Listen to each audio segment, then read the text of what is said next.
Cut, yes, Sir, cut. what took us 2 years for the implementation of the 30? Actually, I would say that we are waiting for any movement from the employee. They would file a petition.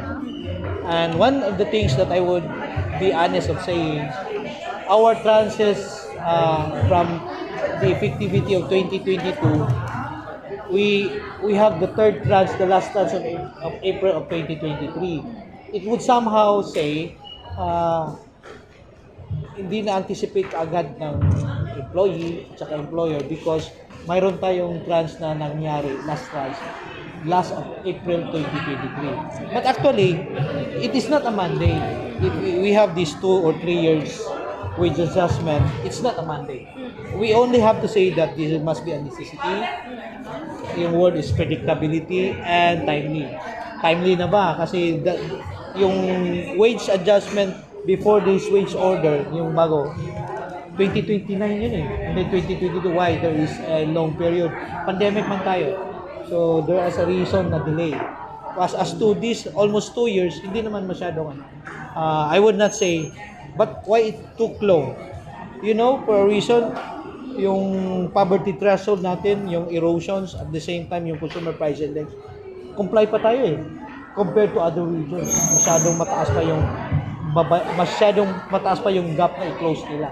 For us, na-comply pa natin ang 2021. Sharon, 2021, Attorney Sharon, 2021 ba ang ato ang wage index, wage katong latest natin na data na ginamit 2021, 2018?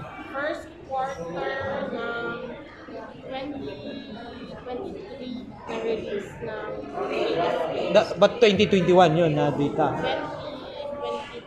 3. 2023. Oh, na-comply pa natin. First Comply pa natin ang poverty threshold at saka erosion, di ba? Yes.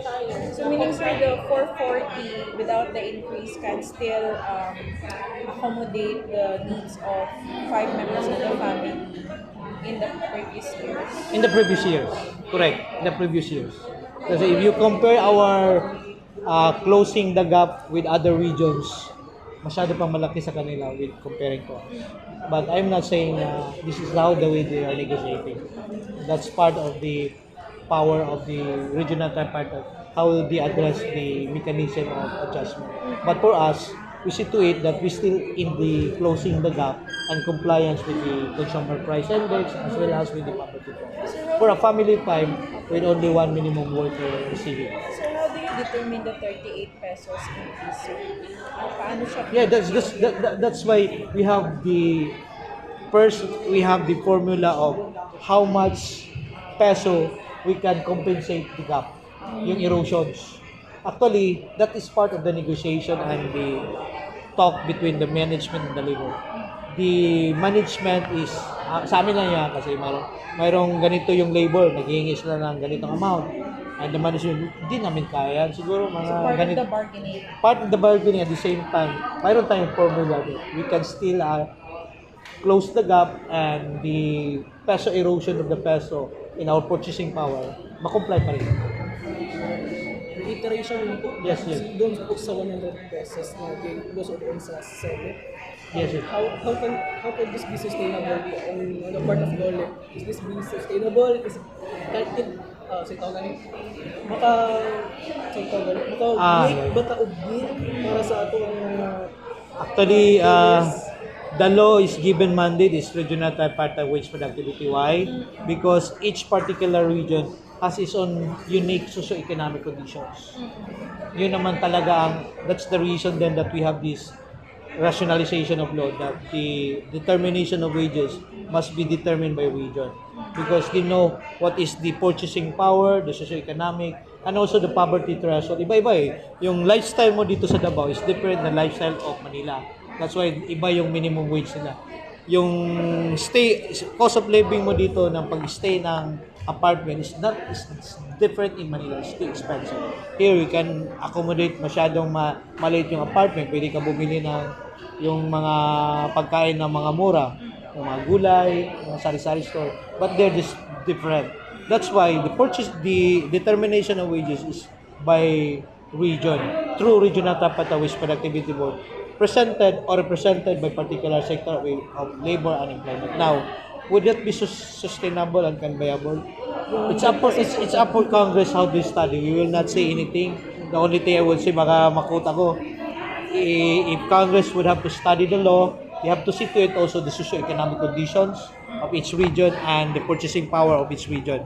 At the same time, the poverty threshold of particular region. So, Congress has a lot of resources to research, study.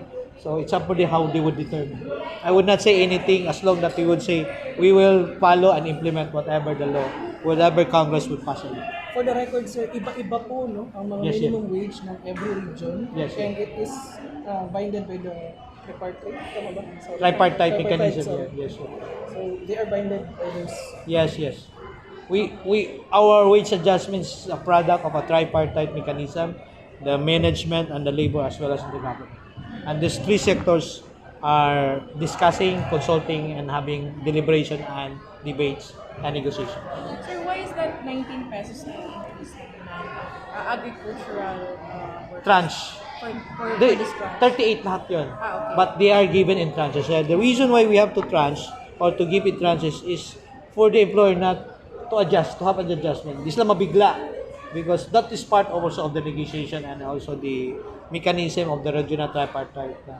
The employer would say, okay, we will submit to this kind of increase, but wag naman kami biglain para maka-adjust. As long that the adjustment shall not be more than 1 year. Sir, may nag- I mean the tranches should not be exceed 1 year. Sir, may naghihirit pa ba, sir, na increase? What do you mean? Here in our, From other labor groups. they're asking for additional. I think most of the sectors labor they're asking for additional, but we have already come to an adjustment. Mayroon na tayong batas. Mayroon tayong this wage order is our new law here in our region. So they would be asking.